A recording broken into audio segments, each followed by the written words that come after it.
Ghostly greetings, ballers. Ghostly greeting. Hi, your boy Prue. I'm hoping you're going to get 2 videos today. So I'm going to try to do these. One where it's going to be a review. One's a top 5 thing. I like doing top 5s. I want to try to do a top 5 every other week. I think that'll be fun. If you're beeping, my wife's alarm's going off downstairs, and I'm sorry about that. But I have finished. Finally, it's been a year. But I finished the Atlas to Cursed Places. Now, if you're asking what yourself this is, Prue, that literally is just an atlas to Cursed Places. Yep. Pictures of my sisters high-fiving. But, yeah, this is a bookmark. Julie and Jenny, if you're watching this, picture of you guys high-fiving. But, that's a map. And I'm addicted to maps.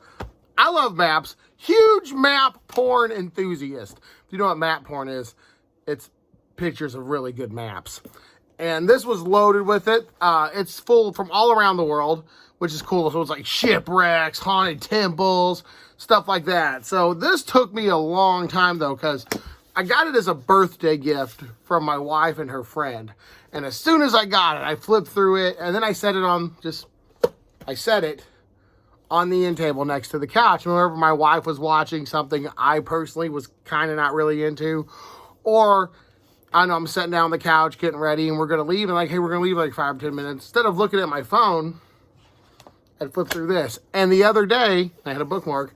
The other day, I flipped through the last section. I'm like, well, I'm down to 10 pages. I'll just read them so I can do a review for you guys on this book. And I loved it. It's not like the most informative. It gives you a general broadness of an event. Like, let's just go to one of our local favorites where I'm from. Adams, Tennessee, the Bell Witch Cave. Me being a aficionado of witchcraft and things like that. Or the Amityville Horror. Has the zone and stuff like that. I wish they do like more intel pictures of all the places, not just like a geographical picture of the area. Like you can just go to Google Maps and type in that. But it would be cool if they had, this book had like pictures from inside a cave. But I assume the author, Oliver Lee Courier, did not go to all these places. But he did some research on them and put them in a book. I really enjoyed that. The maps are always awesome, but they didn't dive into it. So what's really cool though with this thing is though, like the ones in the United States are the ones that hit me the most, or pirate treasure. I don't know why. I'm reading a book. The first part of this was sunken pirate treasure. I was literally one more glass of rum from going, yar, matey, we're saddling up. Get the jackdog. Oh man, I was all into it. And then I started like going to YouTube and like Discovery, and there was like articles and documentaries and shit on some of these sites, and lost buried treasure and haunted fucking temples, and this literally fueled most of the pandemic. Like when I was bored at home, pandemic, everyone wasn't working a whole lot, so you're stuck at home. I could totally like read 10 pages of this, and then I'd read like 100 pages of research on something that this talked about. So that was kind of cool. But that is also where I come to a few negatives, where this is a good broad, like, oh, let's talk a little bit about this curse, or a little bit about this haunted, ruined temple where thousands have sacrificed to the cult of Beguile. I'm like, well, that's awesome.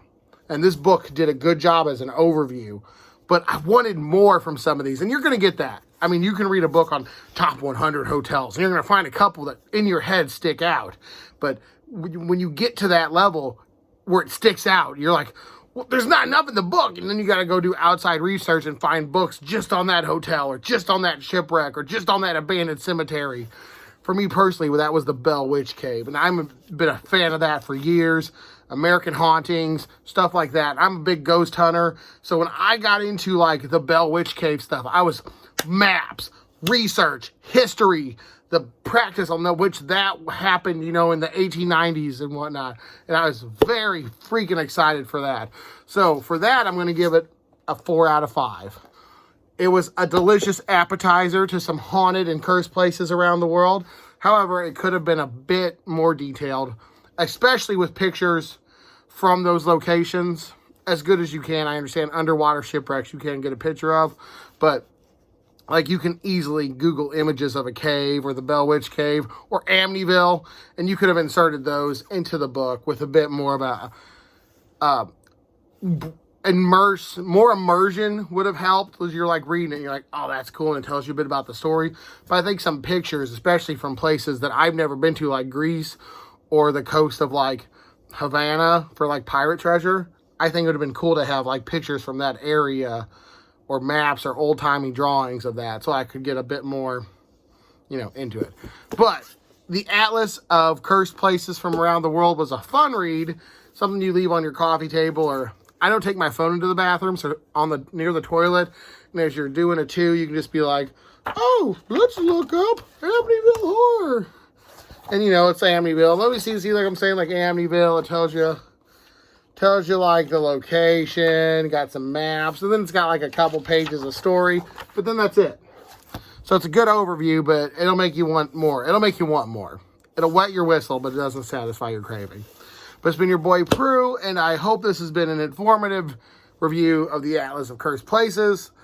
Ghost hunters like myself and people who are a fan of the weird will totally love this. It'll totally help them like find more creepy stuff to look up and research. And I love doing research.